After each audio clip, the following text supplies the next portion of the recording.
Hello there, and welcome to the I Never Knew podcast, also known as Inc. This show dives into the life experiences of people who have been through it all and have come through the other side stronger, better, and triumphant.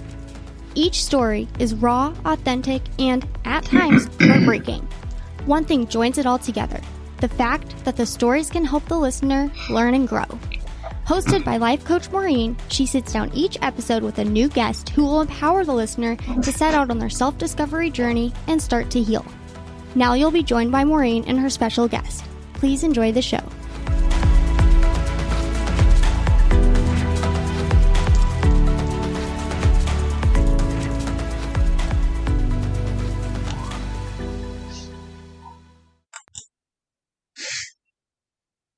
Hello, everyone, and welcome to the newest episode of I Never Knew But My Dog Did podcast.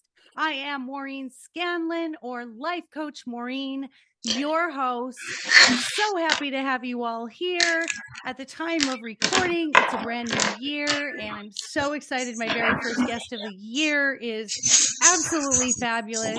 I'm so excited for everyone to know about her, to learn about her. She's got a beautiful, beautiful message. And I think this is the essence of the podcast, is learning to get happiness from pain and grow through those experiences that we have that we don't want to experience, but sometimes it's just what we need to learn in life. And this is an amazing story. So my guest is Marie Alessi, and Marie unexpectedly lost her husband and father to their two boys in June of 2018. He had a brain aneurysm. Using her own tools and strong intuition, she created her way back to happiness. Do you hear that, listeners? She created her way back to happiness. I love that so much. In a way that now ripples massive impact to many souls around the world. Marie wrote a book about her experience of moving to Australia, meeting, marrying, and losing Rob, and how she coped and found empowerment through her journey. She has since founded a movement with the same title as her book, Loving Life After Loss. With empathy and understanding, she gently picks up her clients from where they are at, with a whole lot of respect for their unique journey. There is no one-size-fits-all approach when it comes to loss. Yet there is a stigma around grief that she peels back layer for layer to not get entangled in others' expectations and to honor your own needs and space. Welcome, my beautiful friend, Marie. Thank you so much for having me. I'm really excited because this is also my first podcast of the year. So thank you. I was so looking forward to it. I love it. Now, listeners, I already told her I was bowing down because she has done a TED Talk. And in your TED Talk, Miss Marie, there were two pieces that I'm just going to, usually I'll say, let's start with your story. We're definitely going to get there. But there were two pieces that I loved so much out of your TED Talk. And it was the comparison and competition of grief. And that hit me so much. Yeah. Like, we always try to say my grief is bigger, or you shouldn't be as upset as I am because this happened to me. So I love that. Yeah. We're going to get into that. And this, I think, is the best way to start the podcast, where you say the amount of love must be equal to the amount of grief we portray. And that's the stigma or the expectation. And I'm so excited to get into it. So let's start with your, as I call, knee story. So the moment in your life that just brings you to your knees and we feel the most helpless and hopeless. So tell us your story with Rob. Oh, wow. That was such a big question for me, because where we feel the most helpless and hopeless, I can't even say that, but I will explain it when I share my story, because it will make so much more sense. So the knee story, where I was brought to my knees, was I was actually literally on our bedroom floor when I received that phone call. Was after an entire day trying to reach Rob, and he was on a business trip away from us, like 5 hours flight away from us on the other side of Australia, and promised to ring me first thing in the morning to wake me up, because I was updating my phone. We had a chat the night before, and chat that we had was about love and connection, believe it or not. So it was really beautiful. And that phone call in the morning didn't come. And I tried to text him and to ring him all day until about lunchtime. I realized, hey, I've got his number from the hotel where he's staying, and I better give them a call and see if they can check if something happened. Maybe they can send someone to his room. And so I did. And as I called them, I had this split second of a vision of Rob collapsing in the shower. And I remember shaking my head thinking, don't go there, Marie. Don't go there. Don't drive yourself crazy. You know, my anxiety levels were already rising anyway because I couldn't get hold of him. But that's where they found him. He had collapsed in the shower and passed from a brain aneurysm. And I actually said to them, can you send somebody to his room and check in the shower? I thought they must think I'm nuts when I say that, but that's where they found him. So that's how the story started. And around 4 p.m. in the afternoon, 4 hours later after my phone call, I finally received a phone call from the sergeant from the coroner's office telling me that the exact sentence was, I'll never forget that, I'm sorry to inform you that your husband deceased in a hotel room in Perth this morning. Oh my gosh. And that was it. I just sank to the floor and I sat there and the world was spinning around me and everything was so deafening silent. I just remember that. It was just, and you know, everything goes through your head. It's like, this can't be real.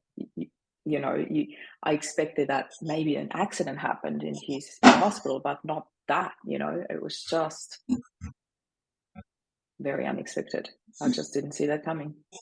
Yeah. I mean, just devastation and just unexpected. And I had another gentleman guest who had a brain aneurysm on an airplane, and he made it out. And luckily, there were Wow. there was help there, and he had said to all of those who had not made it through a brain aneurysm, what he does today is in honor of all of them. And we just never know those circumstances. And brain aneurysms, with my medical background, it's just, we don't know. All of us have a weakening. Yeah. We just don't know when it's going to burst or break. So it's and it's also like what I learned through what happened in our lives was that roughly a third of the brain aneurysms end fatal.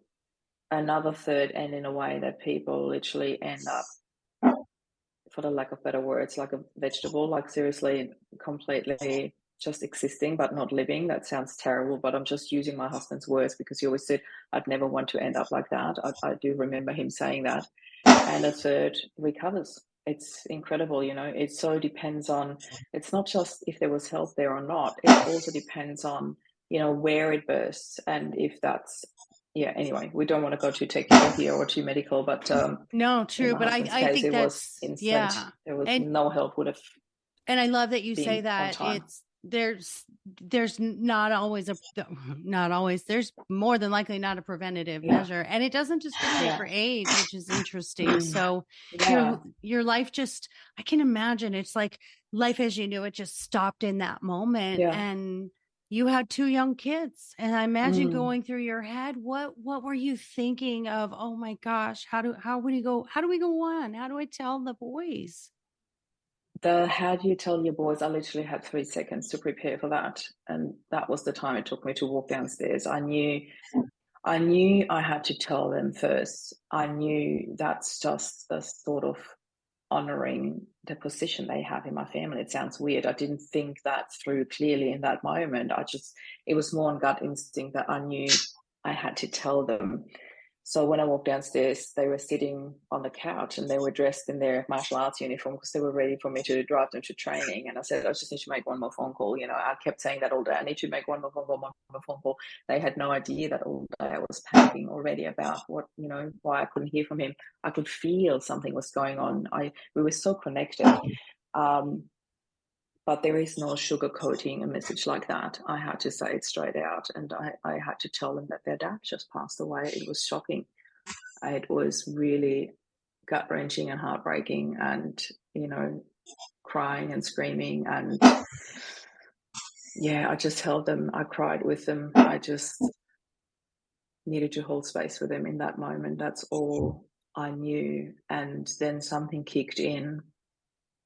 that prevented me from falling, that prevented me from, going deep into that loss and losing myself in it. It was a conversation that Rob and I had many moons ago. And I remember him coming home late from work one day, and he rang me and said, "Babe, there was an accident on Heathcote Road." Everybody who knows this area here knows that Heathcote Road is a one-way. Like, if there's an accident, you have to do like a 2-hour detour to drive around, and it was blocked because of a fatal accident. And that accident caused our conversation. It was so tragic because it was a young father and his little one was only a toddler, even younger than our kids. And again, this is not about comparison. This is just to tell his story as well.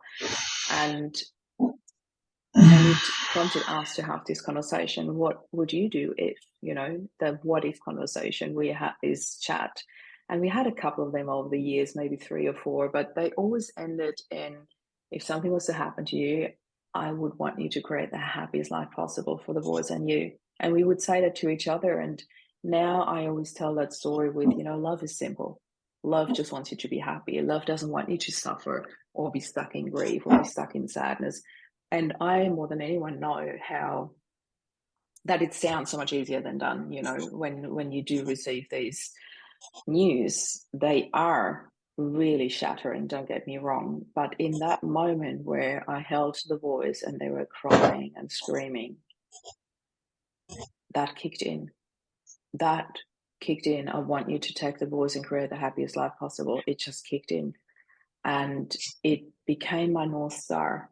Like, happiness became my North Star, my lighthouse in the darkest hour that we had.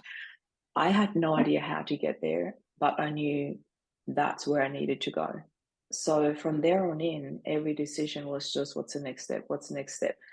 And is that going to make us happy or not? That's how simple life became.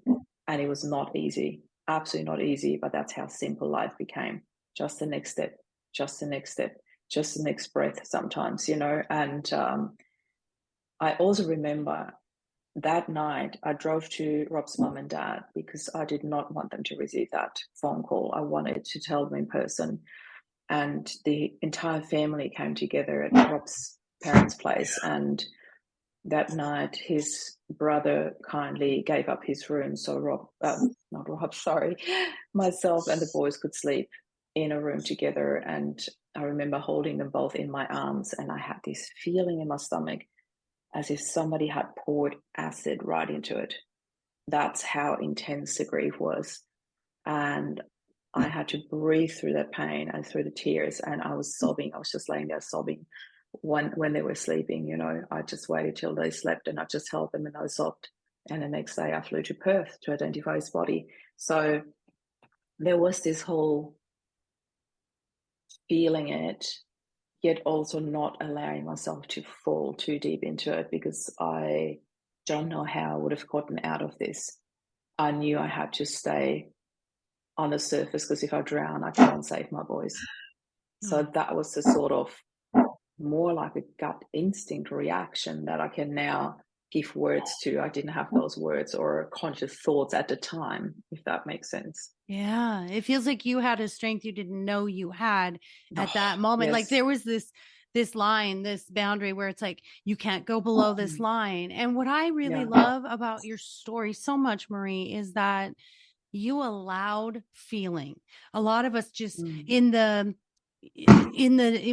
death happens with our loved ones, sometimes we just go through the emotions. Okay, let's get the funeral. Let's make sure we tell it. And we're not feeling it. And what I hear in your story is you allowed your boys to feel it right away. You didn't protect them and tell them later or make up a story. No. You went right there. And I love that. I'm all about the honesty with children. They can handle it a lot more than we think they can. They are so much more resilient than we give them credit for. They're often more resilient than we are, as adults. It's incredible.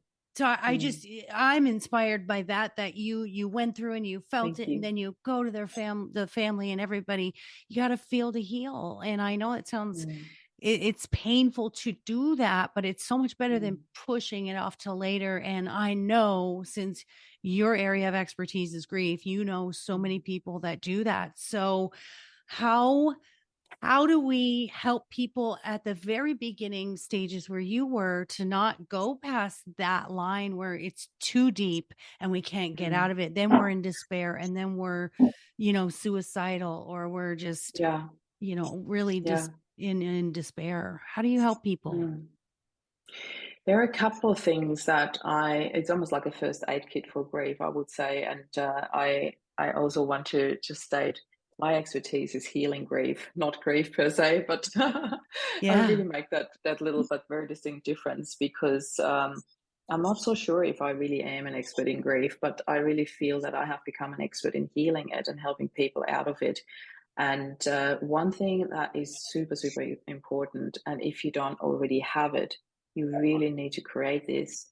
It is a support network, and it has to be a support network of people who really are capable of holding space for you. Unfortunately, the amount of people that rally around you when you are in deepest grief that think they're helping but are actually not is quite a large number. And I very often send around a document of like the 10 most common phrases in grief that we tend to say to people that are not helping us at all, and what you say instead. So you can find it on my website, by the way. It's a really beautiful document to have. It's very, very helpful for people. And the language that we use makes a huge difference because every phase of healing is, for me, always a shift in perspective. How do we look at things? And for me, there was this whole let me just quickly go back to the support network. Instantly if you feel supported by a person or not, if after he or she leaves, you feel deflated or better. That's that simple. Just listen into that. Because sometimes we think, oh, the person really means well, oh, that person is really helping us. Yet as soon as that person leaves, we feel so deflated and we can't put our finger to it. We don't know why. It's often little things. It's often the wordings that they use. And very often people tend to shower you with their stories of grief, thinking they make you feel better, thinking they give you that feeling, or I just want her to know I understand her. But it's like when somebody is pregnant, a lot of people can refer to that. They get showered with the most horrible birth stories. And how is that helping me in preparation for the birth? It's just going to cause more and more fear and tension and pain. I went through that, in my first birth story, where a friend of mine meant well and caused so much fear in me that anyway, that is a perfect comparison that a lot of people can connect to more than grief if they haven't experienced it. Do not shower people with negative birth stories when they're pregnant. Do not shower people with your own grief stories when they are stuck in grief. They need space. And that space is really hard for people to hold, which means just sit with them. You don't need to have any solutions. You don't need to have any words. You can just be there. And even if you just say that, I can't even imagine what you must be going through right now. I'm here for you. You can talk to me 1,000,000 times over. And some people get into this, into this phase where it's been 6 or 12 months and they're like, I feel like I'm bombarding people with the same story over and over again. And I keep saying, it's like, it doesn't matter. Tell me again. It's okay. Because I know people need to talk. People need to let it out. People need to cry. Sit with them when they're crying. Cry with them, whatever happens. Don't feel like you have to be strong. I remember one person in particular. I've mentioned her many times in various podcasts because it was so significant for me what she did. We were coming home from Perth. So at that stage, it was about 5 days after Rob had passed. And we actually came back on the plane that he was supposed to come back home to us. And that in itself was really gut-wrenching. And she rang me. I was driving over the driveway when I received that phone call on our way home from the airport. I was just coming into our driveway, and this sound, that a lot of people can relate to. That sound of driving into your driveway is that feeling of coming home. And that hit me the strongest, coming home knowing that he wouldn't be there. And my phone rang and it was Jo, and she said, do you want me to just come and sit with you? And I burst into tears. I'm still emotional now just telling it. I burst into tears because I knew that was exactly what I needed. Somebody who just sat with me, and she was there for hours. She brought her son so he would, be there for my kids, which was beautiful because he's the same age like my older son. And then when they left, she told me, it's like, oh, that poor guy at work. I was supposed to train him that morning, and I've been there for like half an hour, and then I received the news about Rob, and I just left him there on his first day on the job. I just left him there. And I said, oh my God, and did you explain to him? And she said, oh, I haven't been back at work yet. And I said, what do you mean? She said, I have not been able to go back to work. And she cried, and then I cried, and I was like, I couldn't believe how beautiful that she told me that, how much it affected her. And that meant so much to me. And I'm sharing this story because so many people think that you have to hold back your own pain. Don't. It's actually the most beautiful and sacred thing to share that, to see how much my husband meant to other people as well. Not that I didn't know that, but to see it and to feel it in that moment is very sacred. It's the most beautiful gift. I love that. And I've heard people who have lost loved ones. One of the things that people say a lot is, I'm so sorry. And I've heard from many people, they say, don't be sorry. What are you sorry about? What they want to hear is, my heart is breaking for you. I can't imagine what you're going through. I'm here if you need anything. And a lot of times people do not reach out when they're grieving. And a lot of times you'd like your friend, just show up, just say, I'm coming over and I'm bringing you dinner, or I'm coming over and we're going to have a glass of wine, and you can talk or you cannot talk. It's just, sometimes we have to like, there.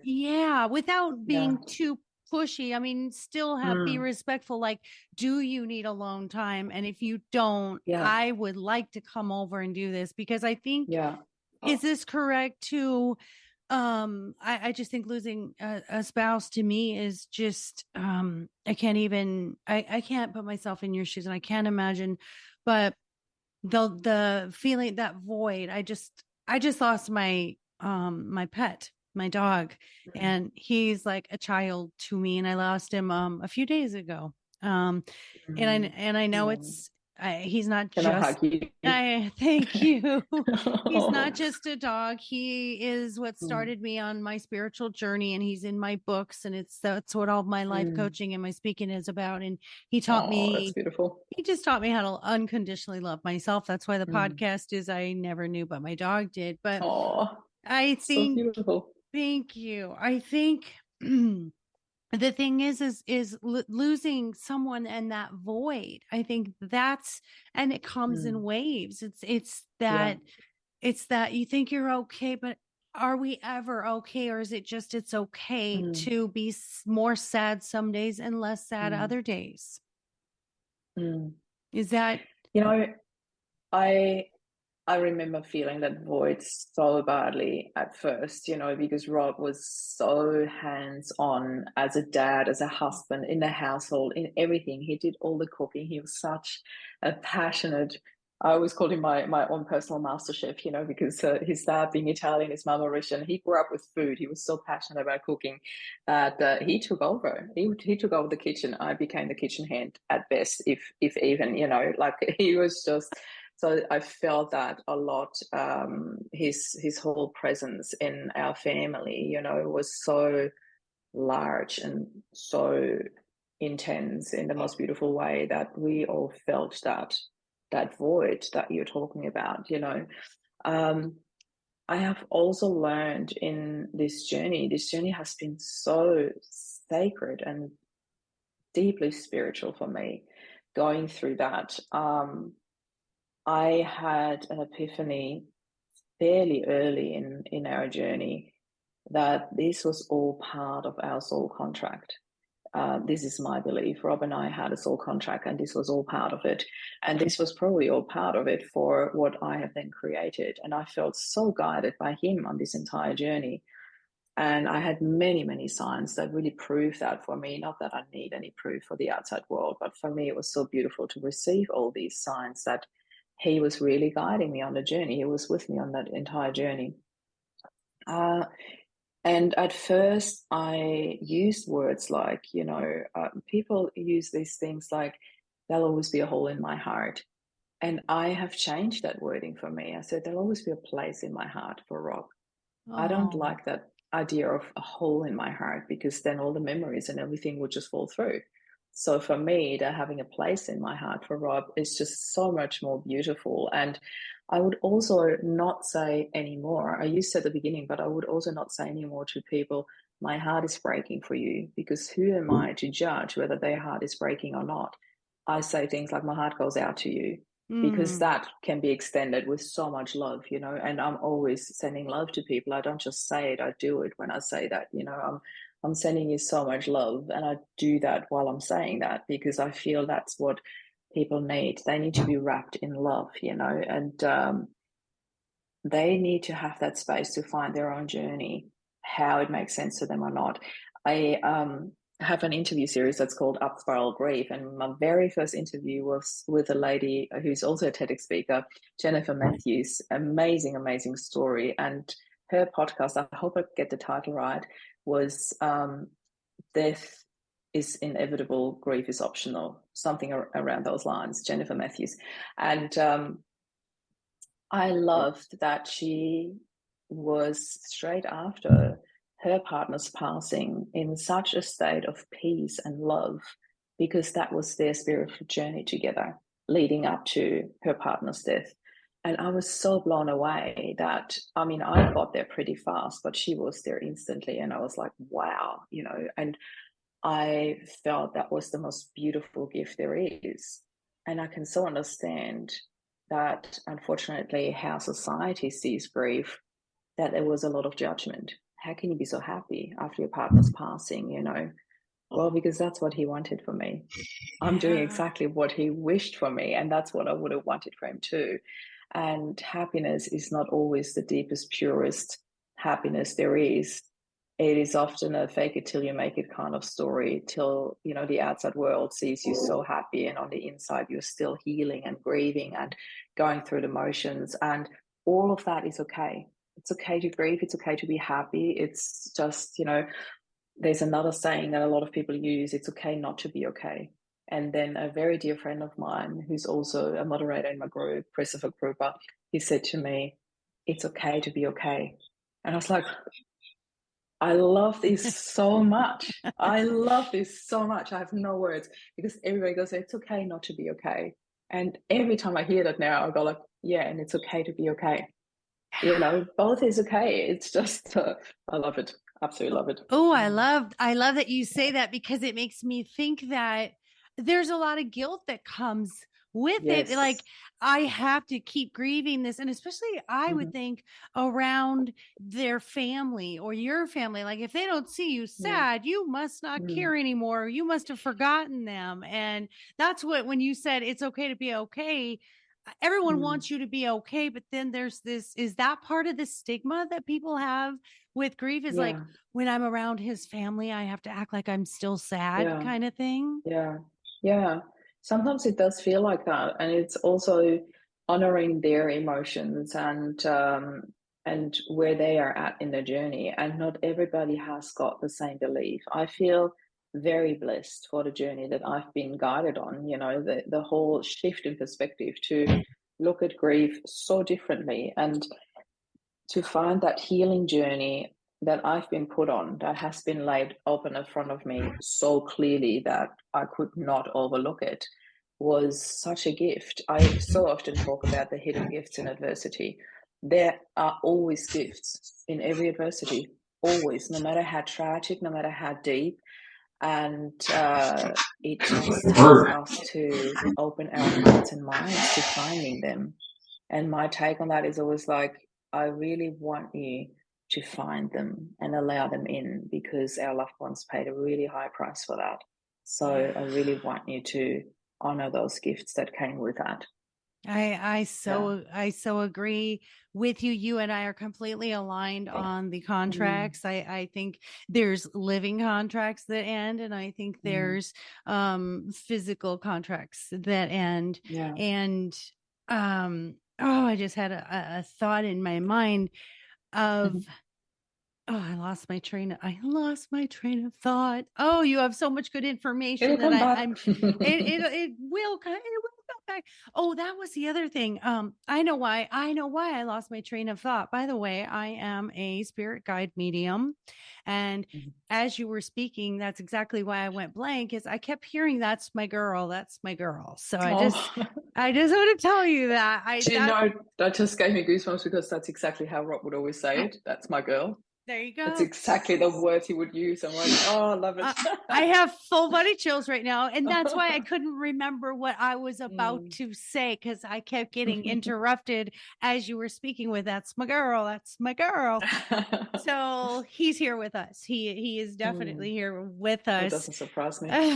No, he's with you every time you do this. He's with you because you honor him. You honor what you guys chose to say together. And I think this is really cool. We need to have those conversations. Listeners, I know it's a difficult conversation, but I've had these conversations with my husband as well. And I've said, when I go, please be happy. That's what you can do to honor me. That's even if it's moving on with someone else. There's that guilt of, I'll never love anyone else like I love you. You won't love anyone like you love me, because there was only one me. But also, it will be different. Yeah, exactly. It's like when you lose a pet, you have another puppy. It's not the same puppy, and you never forget your old dog, but you have love for that puppy. So tell me how the kids are doing, because I saw pictures of her beautiful boys. They're the most handsome little men, I swear. Hashtag made with love. Exactly. And I'm just gonna say they look 50-50. One looks just like you and one looks just like Rob. Absolutely. We get that all the time. Just gorgeous boys. So how are they doing, and how do you think they will do in the future with what you're teaching them about grief? So first of all, they're doing great. Absolutely great. And I have been going through my waves of worrying about how they would be, because you would be able to relate to this when you are a coach yourself, or when you are in any sort of helping profession. You tend to overanalyze everything, and it's almost like you're putting a clone of your son on the couch in your mind, obviously not the real person, and go like, okay, am I doing the right thing, and am I providing the right space for you to heal? And just because I turned to happiness and that became my North Star, and I made it our North Star, doesn't mean that was your right path. And have I provided enough space for you to grieve and stay in that and feel the emotion, or did I drag you away from it? And it's just that over analyzing, you really drive yourself crazy with that. So I felt that very distinctly this year, although it's been 4.5 years now since Rob passed. But this year, I should say last year, because we're in 2023 now. At the end of July in 2022, Rob's dad passed away. So that was my third significant father figure I lost in my life. First my dad when I was 20, then Rob when we were 45. And then, his dad passed a few years later. And we were all there with him when he passed, which was incredibly sacred, the entire family around him. He was surrounded by so much love, and Rob was there. He told us it was so, and he was not really believing in it. His mum always did. His dad was like, yeah, I'm not really sure about that. But in his final stages, he saw Rob, he felt him, he talked to him, he talked to us about him and what he said to him. And it was so beautiful and so sacred to experience that. And my little one fell apart there. And I said to him a few times, because they are raised bilingual, so I said to them in German to not embarrass them or put them on the spot in front of their cousins. I said, if you want to go outside, I'll come with you. You don't have to stay here. You don't need to be here for this. You do whatever feels right for you. And he wanted to stay. My older one was like a rock. He's, towering over me by like more than 10 centimeters now. It's just stood there really strong, like my protector. Was incredible. He's 14, and they, like the three of us, just stood there, and it was such a sacred experience for us to be able to witness his final breath and to hold him in love while he passed away. That was so beautiful and sacred in a way. And after that, anxiety hit me. after that, I got this wave of, did I do the right thing? Did I provide the right space for them? Did I give them enough space for their emotions? Maybe they've been bottling it up and now it's coming out. And like all these thoughts came up for me. And I did the best thing that I knew I could. I took myself back to therapy, because I went to therapy for about 4 months after Rob passed. It was the most amazing thing I could have done. I saw a positive psychologist, and I went back to seeing somebody. So it needs to be somebody with family experience, because I might want to take the boys with me at some stage. I don't know yet. But I knew I needed to deal with my anxiety. And it was the most beautiful work. I've only seen her for about 2 months now, and I have completely let go of that. And she really supported me in this, finding my own inner peace with, you have done the most incredible and amazing job that you could have done with everything that you've been given. And I really trust that now. I think that I did allow a bit of judgment from the outside in and infuse me. And that was really quite poisoning for me. I really had to allow that to leave again and go like, you know what, no.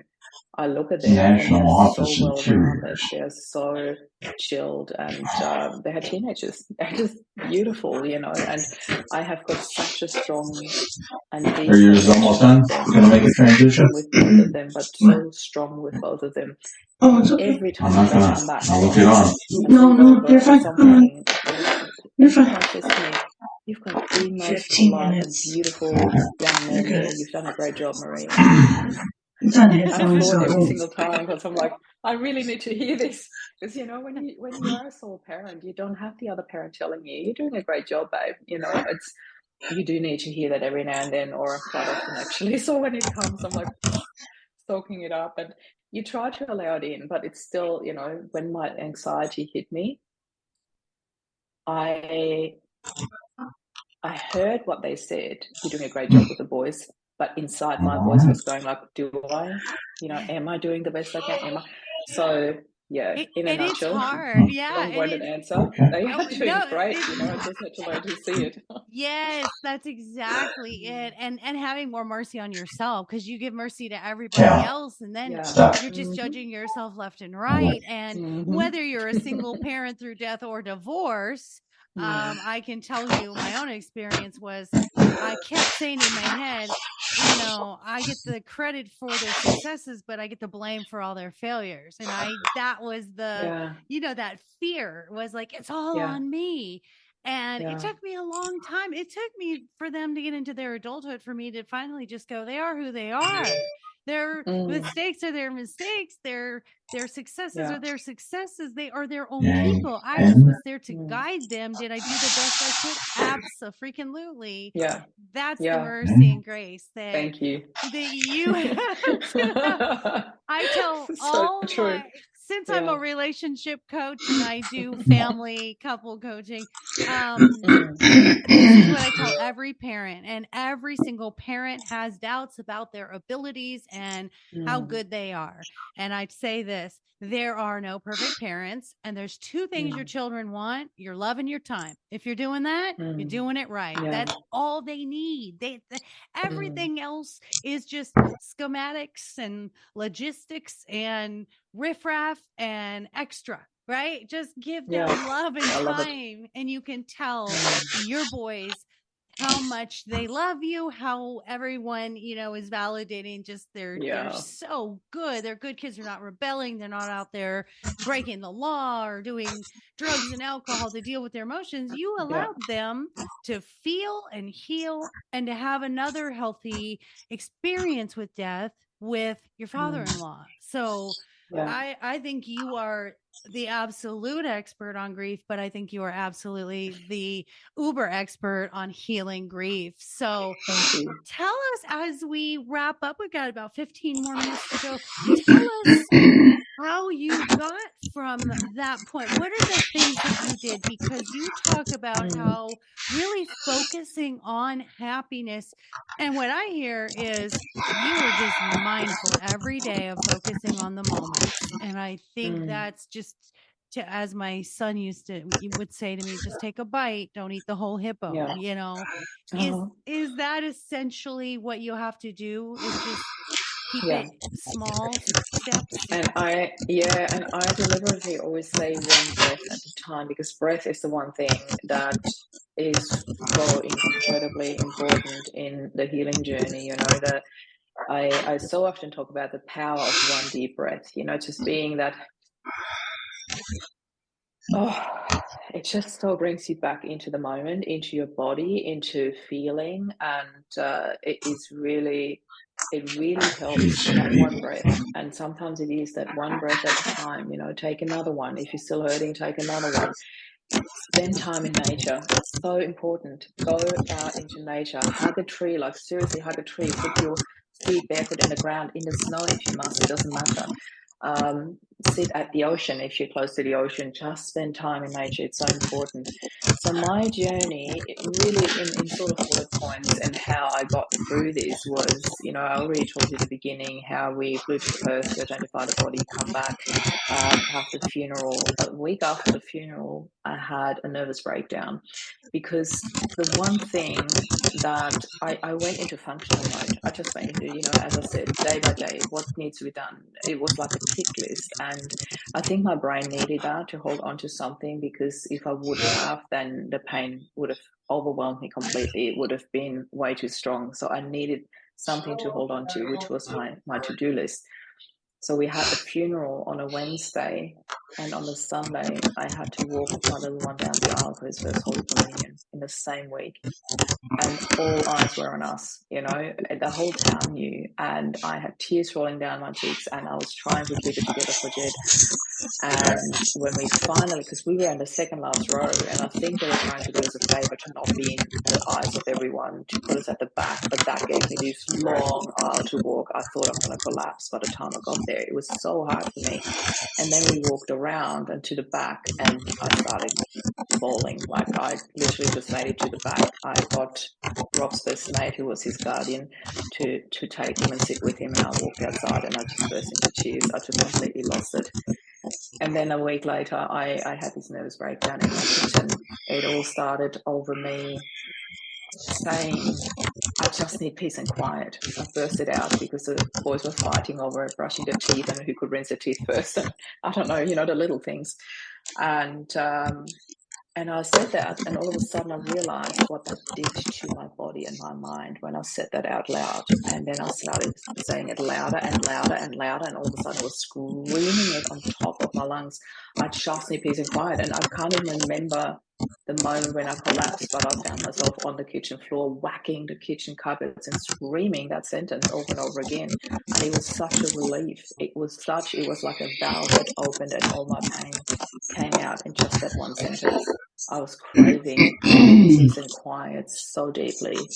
And then everything was quiet. Then I had to have a conversation with my boys about that, because of course they witnessed it, and the guilt that came over me was horrible. But it was the most beautiful and open conversation about emotions, about pain, about this out of body experience that happens, that primal screaming when you're when you're in such deep pain. It was beautiful to have that conversation. I felt so much guilt and shame when it happened that I couldn't control it for them. But then I realized that too was important to have, so we could have that conversation. It was so bizarre. And that's what made me choose to work with a positive psychologist, that meltdown, because I thought, I don't ever want my boys to witness anything like that again. And quite frankly, I didn't want to either. It was terrifying. So I saw Emily, the most beautiful positive psychologist, for about 4 months. And in that office of hers, she asked me this question that was the seed that planted everything for that beautiful movement that I'm running now. She said to me, it's so overwhelming. And I told her about this meltdown and how the expectations that everybody has on me and how I'm supposed to be grieving. And she looked at me ever so calmly and said, so what does grief mean to you, Marie? And I was like, I cannot believe that the first word that came up was empowerment. I did not expect that word in the field of grief. Yet I felt so empowered. I felt so guided by Rob. I felt so looked after. And I shared it with her, and we had this beautiful conversation. I said to her, I think I need to write a book about this. And so I did. So after that, I wrote a book. It was about 4 months into Rob's passing, and 5 months into his passing, I published it. It took me about 4 weeks to write and publish it. It was such a download. It was such a flow. And then about 2-3 weeks later, I took the boys and we traveled around the world for 2 months. And it was the most beautiful thing we could have done, just to get away from all these first milestones and all the expectations from people, and to just literally travel and be away and create all these new happy moments. And then I sat in Vienna, where I was originally from, in my old apartment that my mum lives in now. And I was, just reminiscing about everything that happened in this half a year, and like what a journey we've been on. And, traveling to the Maldives and the Canary Islands, and now sitting in this magical winter wonderland. And, it was just quite magical, actually, and so surreal to walk through what had happened.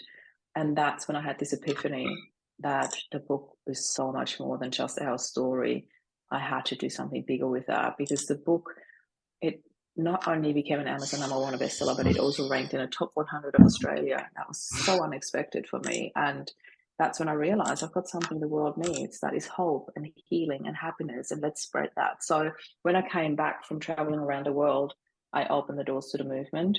And that's when everything just, it was like a domino effect. I started creating healing journeys and healing programs and retreats. And this is what I focus on now, my healing retreats. I also wrote a second book called Happy Healing, where I wrote, how the story continued and how we traveled and what I created out of this.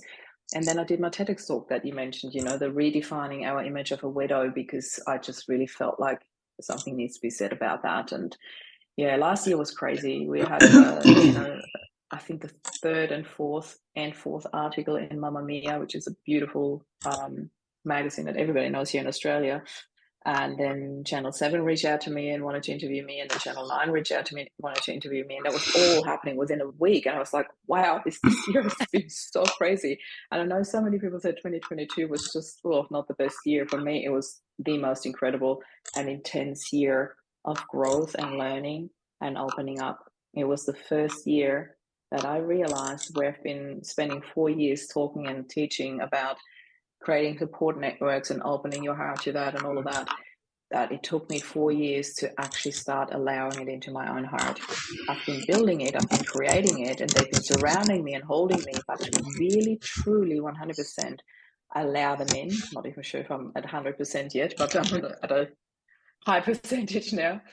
That took me till last year.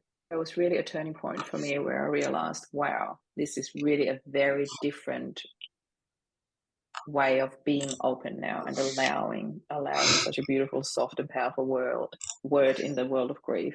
So yeah, that was my nutshell of all of that. I really love that, because I think we have to live it, we have to learn it, and then we love it. And I know everyone that comes on with some story of experience, their own story of domestic violence and abuse. Like when we look back with gratitude, it's not that we're happy that the bad thing happened, or the pain that came from that. But we can have that gratitude that I made it through that. I learned from it. And every single person on I Never Knew podcast says, I need to do something with it. I need to carry that forward. I need to share that. And that makes my existence worthwhile. And it gives me purpose. And it helps my loved one live on. And you're just, you're so doing that. So I just am enamored by you, I'm amazed by you, and I want to come to Australia and meet you. And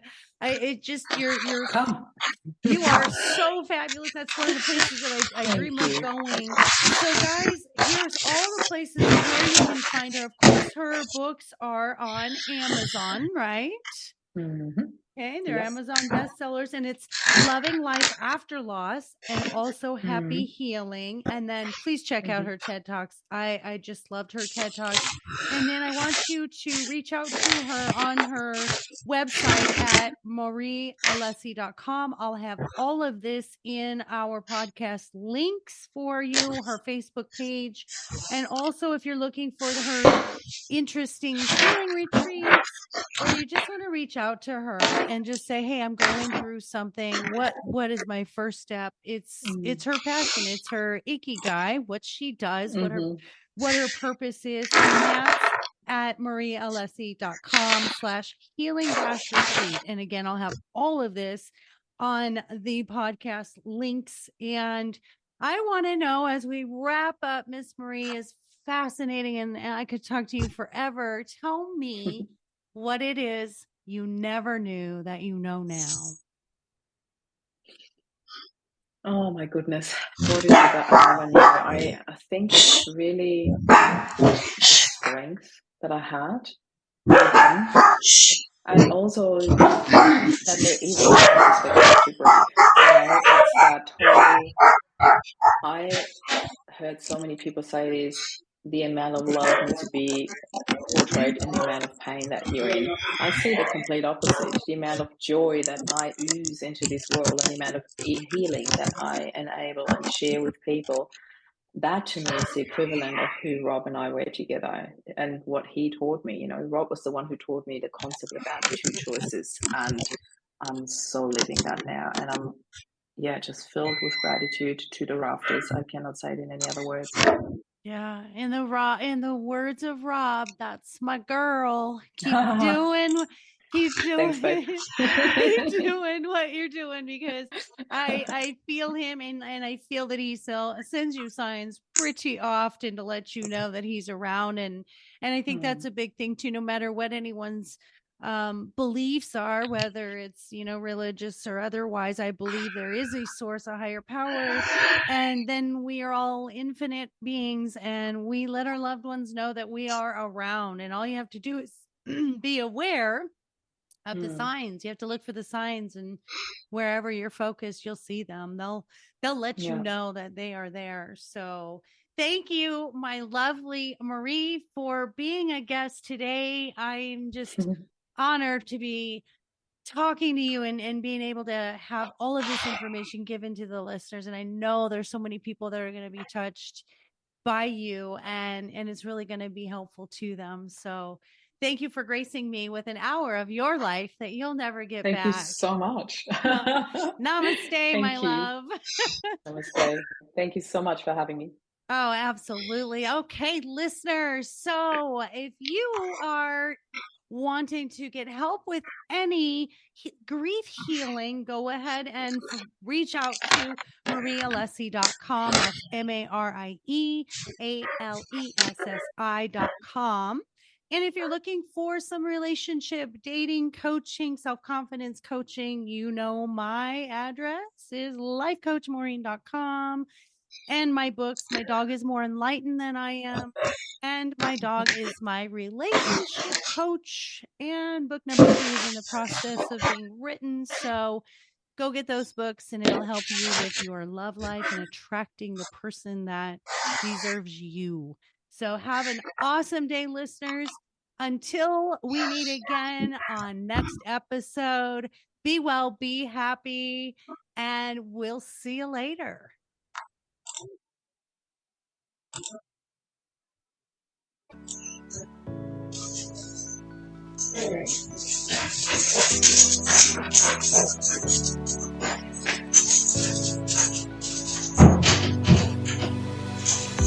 Thank you for tuning in to the I Never Knew podcast. If you found today's episode inspiring and educational, please be sure to follow, subscribe, and spread the word. The more people that join the Inc. community, the more it can develop and influence others as we work together for a healthier and brighter future. Until next time.